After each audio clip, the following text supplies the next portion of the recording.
During a law enforcement roundtable Tuesday, President Trump threatened a government shutdown if lawmakers don't meet his demands on an immigration deal.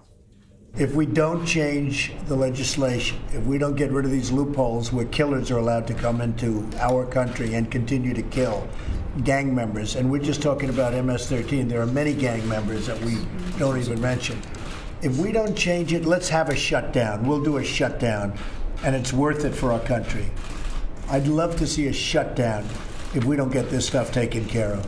So we have to strengthen our borders, not by a little bit, but by a lot. We are so far behind the time. And by the way, the world is laughing at us because they can't believe these policies. They don't have it.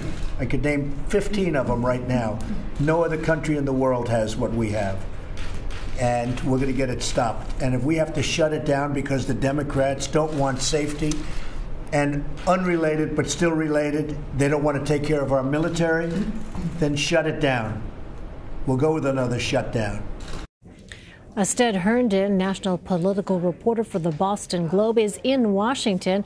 All right, Astead, the president's remarks caused worry on Capitol Hill that the president would prefer a shutdown over passing a short-term spending bill. White House Press Secretary Sarah Huckabee Sanders walked back those remarks. But does there seem to be some confusion going on in Washington as to what the president wants? Well, of course there is. There's been confusion about what the president wants for almost a year now.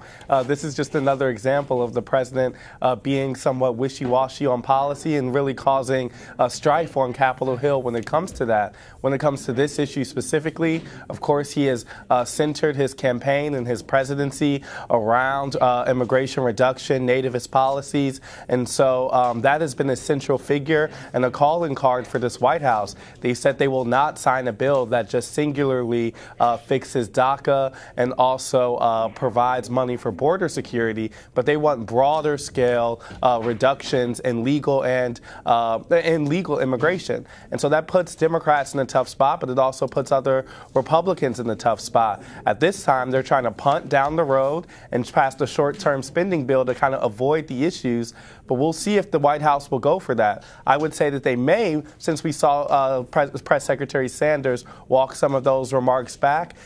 President Trump might be just trying to position here, but secretly they'll take another short-term spending bill.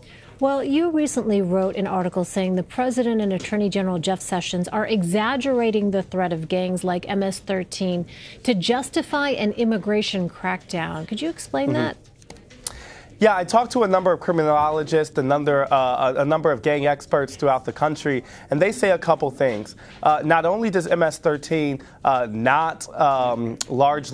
is not a key driver of violence as we look throughout the country, they're not even one of the biggest parts of gang violence, if we just limit it to that. Specifically, there are the way that the president talks about MS-13 as these transnational formal groups where hits are ordered down and innocent people are taken out, paints a distorted picture of how gangs actually work in 2018 and really is only applies to a small subset of how of gang fatalities. This is not to minimize MS-13. MS-13 has certainly committed horrific things against American citizens, but when you talk to experts, they'll tell you that that is a small part of the gang violence problem and an extremely small part of the violence that's happening in America overall.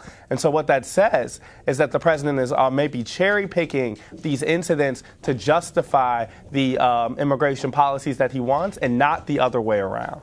Well, Chief of Staff John Kelly told reporters that immigrants who hadn't signed up for DACA, Deferred Action for Childhood Arrivals, were, quote, too lazy. Now, the press secretary was asked if that comment was offensive, to which she replied, "You would have to decide for yourself." How are these remarks being received?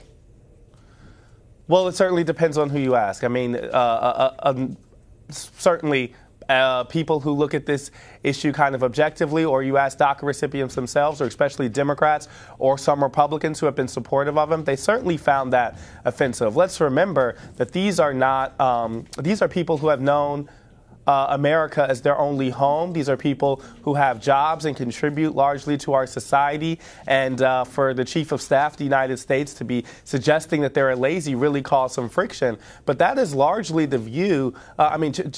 Chief of Staff Kelly is channeling the view of a large part of the Republican Party right now, which not only sees DACA as an unnecessary program, but wants to reduce legal immigration overall. But again, this has been the White House that has structured itself around these kind of anti-immigration policies for a long time. So in that realm, Chief of Staff John Kelly is merely continuing down on a long-standing trend.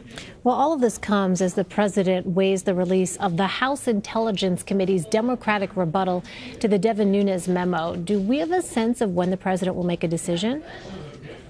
Well, the statute dictates that he would need to make a decision in the next couple of days. And so we'll certainly have an answer to that by the end of the week. This is, again, the Democratic response to what was that controversial memo from Republican Devin Nunes released last week that responds to different allegations that Republicans have made that said that the FBI and DOJ abused powers to secure warrants as related to the Russia investigation.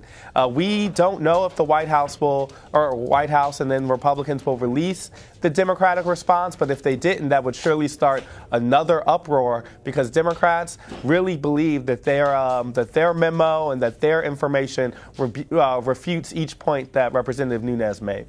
Finally, Treasury Secretary Steven Mnuchin was on Capitol Hill Tuesday testifying before the House Financial Security Committee. When asked by lawmakers about turbulence in the markets, he called it a, quote, normal market correction. But my question, Astead, is if President Trump took credit for gains in the stock market, how is it now the Trump administration is now not also taking credit for these losses?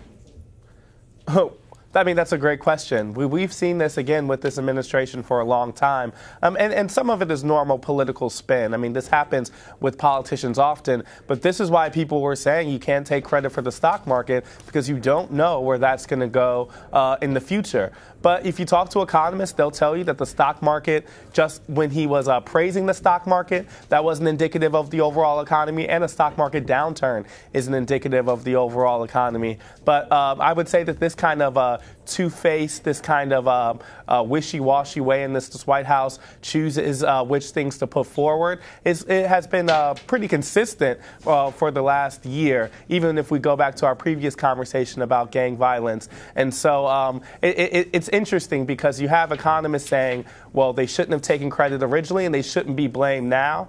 But this is a White House that will largely try to have it both ways. All right, Astead Herndon with the Boston Globe. Thanks very much.